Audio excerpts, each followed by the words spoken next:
Bonsoir, Julie. Bonsoir, Pierre. On ne peut pas passer sous silence cette arrestation aujourd'hui et les accusations contre le producteur et gérant d'artistes Guy Cloutier. J'imagine que ça a provoqué toute une secousse dans le milieu artistique, mais très peu de personnes pour commenter. Oui, effectivement. Écoutez, étant donné la nature des accusations qui sont portées contre Guy Cloutier, il y a très peu d'artistes, effectivement, qui ont osé se prononcer sur cette délicate affaire. Encore moins, vous le comprendrez, les artistes qui sont représentés par le gérant d'artistes et producteurs qui n'ont retourné aucun de nos appels. Mais chez Guy Cloutier Communication, aujourd'hui, les employés étaient au boulot malgré tout. On essayait de faire comme si rien n'était, finalement, malgré le tourbillon d'appels et de demandes d'entrevues. Par contre, le mot d'ordre était « pas de commentaires ». Et un des seuls qui a commenté l'histoire aujourd'hui est Aldo Giampalo du groupe spectacle Gillette, qui est coproducteur, je vous le rappelle, avec Guy Cloutier du spectacle Don Juan. Monsieur Giampalo s'est dit attristé par les événements, mais a rappelé que jusqu'à preuve du contraire, Guy Cloutier était toujours innocent.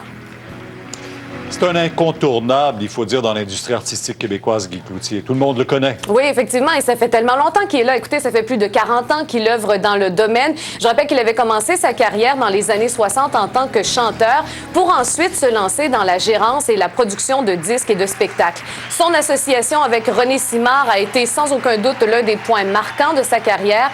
Par la suite, il a géré la carrière de plusieurs autres, tels Nathalie Simard, Martine Sinclair ou encore Joanne Blouin.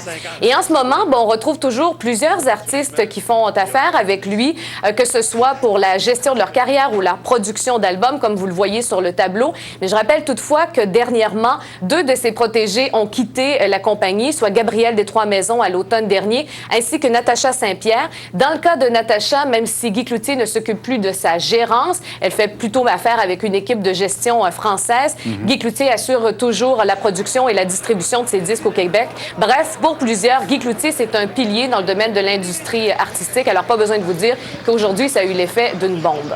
Rappelons que ce sont 8 accusations, la plupart à caractère sexuel, contre une seule victime qui sont portées contre lui. Merci, Julie. Voilà, bonne TVA soirée. 18h, suit à l'instant.